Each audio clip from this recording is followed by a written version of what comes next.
আসসালামু আলাইকুম ফ্রেন্ডস, অ্যাডজেট শিখে আপনাদেরকে স্বাগতম। আপনারা সবাই কেমন আছেন? আশা করি সবাই ভালো আছেন। বরাবরের মতো আপনাদের সাথে আছি আমি সাইফুল ইসলাম। চলে এসেছি নতুন একটি টিউটোরিয়াল নিয়ে। সো আজকের টিউটোরিয়ালটি কোন বিষয়ের উপর হতে চলেছে সেটা নিশ্চয়ই আপনারা টাইটেল এবং থাম্বনেল দেখে অলরেডি বুঝে গেছেন। তো আমি কথা বাড়াবো না, চলে যাব মেইন টিউটোরিয়ালে। আর মেইন টিউটোরিয়ালে যাওয়ার আগে একটা কথা বলে নিতে চাই, আপনি যদি আমার চ্যানেলে নতুন হয়ে থাকেন তাহলে অবশ্যই আমার চ্যানেলটি সাবস্ক্রাইব করে নোটিফিকেশন বেলটি অন করে দিবেন। আর যারা অলরেডি সাবস্ক্রাইব করে রেখেছেন তাদেরকে অনেক অনেক ধন্যবাদ। যারা আমার এই ভিডিওটি ফেসবুক থেকে দেখছেন তারা আমার পেজটি ফলো করে সাথেই থাকবেন। তো চলুন চলে যাই মেইন টিউটোরিয়ালে।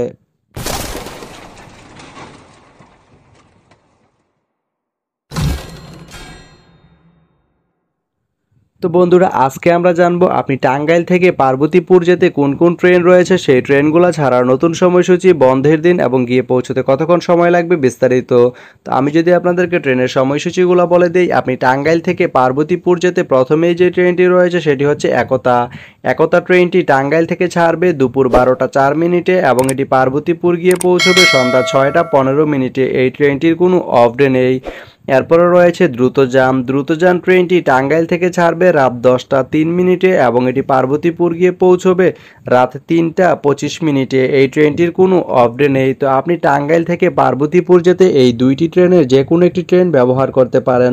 তো ভিডিওটি কেমন লাগলো অবশ্যই কমেন্ট করে জানাবেন। আর ভিডিওটি যদি ভালো লেগে থাকে বা আপনার কোনো উপকারে এসে থাকে তাহলে ভিডিওতে একটা লাইক করে দিবেন, কারণ আপনার একটা লাইক আমাকে অনেক ইন্সপায়ার করে নতুন নতুন আরও ভিডিও বানাতে। তো ধন্যবাদ সবাইকে ভিডিওটি এতক্ষণ ধৈর্য ধরে দেখার জন্য। ভালো থাকবেন, সুস্থ থাকবেন, অ্যাডজেট শিক্ষার সঙ্গেই থাকবেন।